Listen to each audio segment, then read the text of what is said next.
Hey everyone, this is the last lesson in our series of English proficiency about quick steps to better the language skills, and this will be the whole gist of the whole everything we have done till now.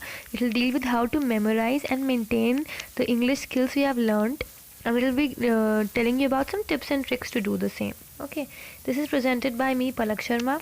And few things about me: I'm an economics honors student, as you all know, and in order to clear your doubts regarding who am I to teach you English, I would again mention that I am a content developer in turn, a mixture of Keats and Shakespeare, a poet at heart and a theatre geek. To follow me on Academy, here is my URL, and for any doubt, feedback, queries, feel free to write in the comment section.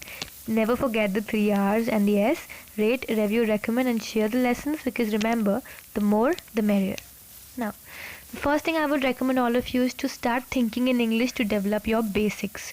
Right now, I'm again contradicting what I said earlier, that think in your own language, then synthesize the whole thing, then review what you've already speaking, then spoken, then correct the grammatical errors and everything. But now I would just recommend you one thing: that think in English to develop your basics. Focusing on daily tasks and commonly used vocabulary will initially help you to develop your memory, because they'll help you emphasize on the most used areas of the English language, because English is very vast and you need to segregate what is useful to you and what is not useful to you. Then learn more specific terms, which will become easier for you once you've developed an in-depth knowledge of the basics.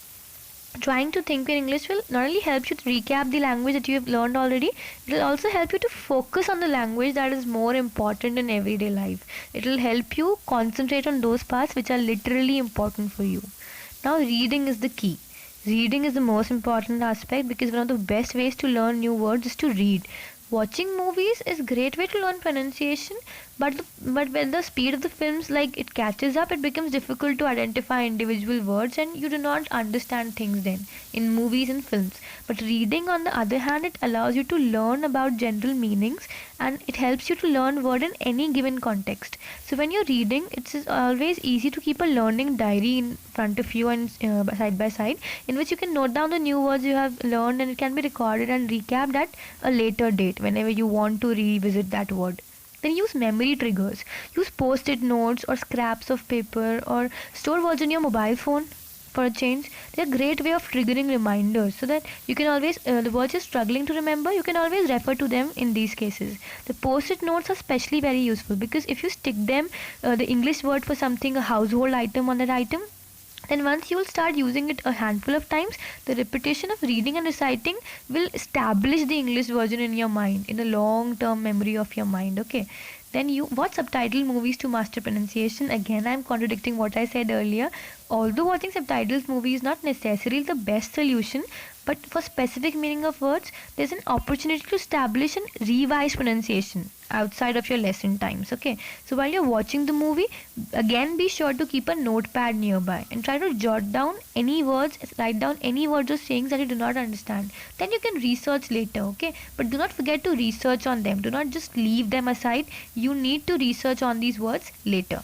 Okay, then how to recognize an irregular English verb. This is again very important thing, and I would mention it in the last lesson, because knowing the history of irregular verbs is interesting, but it never helps you learn them.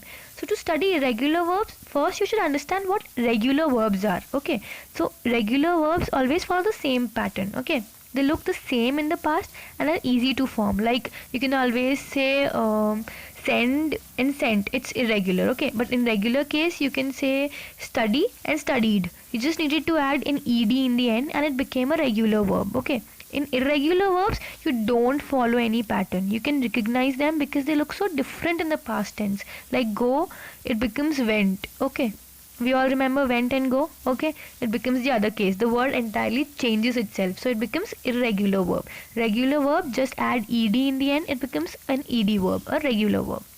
Now, learn all new vocabulary with its tense forms. This is again very important, because you can easily make irregular verbs easier for yourself in future by just learning them right from the beginning. Every time you learn a new verb, Learn its tenses as well. Do not forget to learn its tenses because they can confuse you later. Don't just learn that to steal means to take something without permission. Also learn that its simple past tense is stole, its past participle is stolen. This will help you retain it in long term. Okay, help you build a long term memory, which is very necessary in any language. Now memorize the 10 most common irregular verbs first. Not all irregular verbs are commonly used. Okay, we never used broadcast, or we'll never see abide anywhere except the law abiding citizen part when we reach the constitution or any other place, but they are very less used words. Okay, we never use them in daily conversation, so don't use them. Don't learn everything which comes your way. Memorize the most common things, the one you use daily. So instead of going through the list in alphabetical order, focus on the most commonly used words first. Okay, don't read everything that comes your way. Read the most used ones, because there'll be lots of literature in English which you will come across and you will try learning, grasping everything in it, but do not go for it. Learn only things which are important for you, which are used commonly in everyday conversation, in everyday skills. Just go for them. Never ever learn everything. You will read novels, you will come across beautiful words, luxuriant vocabulary, but don't learn it all. It's not useful in your conversations at all. In normal conversation we just use words which we use daily, like go, gone, when, did. All these words are important for us, not lavish words. Okay, so put them aside for some time.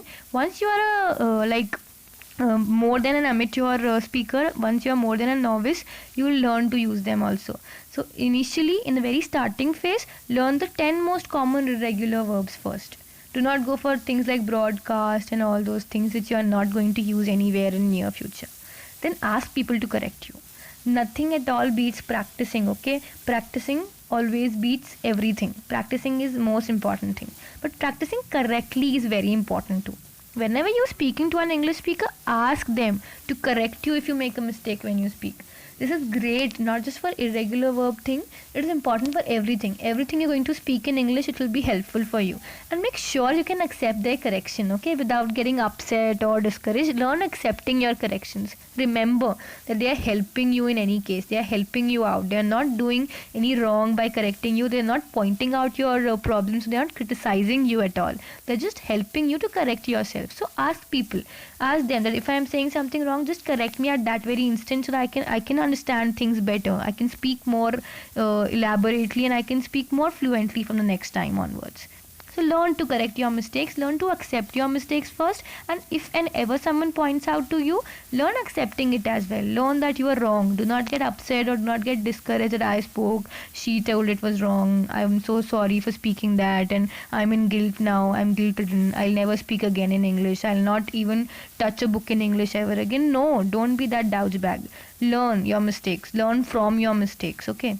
Leave aside your all riddicness and all these stuff, and move ahead. Okay, learn your mistakes. Don't get upset or discouraged at all. Learn them as your mistakes. Learn them as a new thing which you are going to learn in future, and accept them very readily. Okay, this will help you in turn. So this is all which was in my series for English proficiency. Hope you like this, and every lesson is important. So if you have missed any lesson, just go back to it and learn it again. It's not a series which you can watch in any order. You can just jumble it up and read it in any order. It's not necessary that you move order wise. So move to any lesson and you can start from it itself. Then you can move up, move down, anywhere. So it's very important that you go through these basics, because anywhere you're going to move in future with English language, you need to be very thorough with these basics. Okay, if you're speaking, if you're writing, anything for that sake. So learn this thing, and do not forget to rate, review, recommend, and share the lessons. Let the light shine. Thanks a lot. Have a nice day.